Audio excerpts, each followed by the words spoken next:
So this is it, the moment of truth, and don't worry, আমি অনেক কিছু কাট করে দিব, you don't have to see the dirty parts. আর ভাই ব্যথা করে, it's like ওই যে ওয়্যাক্সের মতন একটুকু, আও আও আও আও। So this is called stoma.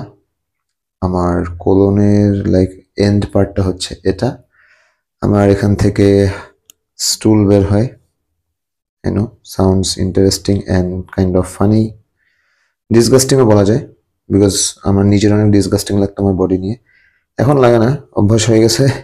জিনিসটা লাল হয়ে থাকে, অনেকে মনে করে যে ভাই ব্যথা লাগে নাকি কাঁচা হয়ে আছে আর সামথিং, না, এটা লাল থাকা মানে এটা হেলদি আছে অ্যান্ড এভরিথিং। পাশে কালো কিছু স্পট আছে, এগুলা হচ্ছে স্টিচেস এর দাগ।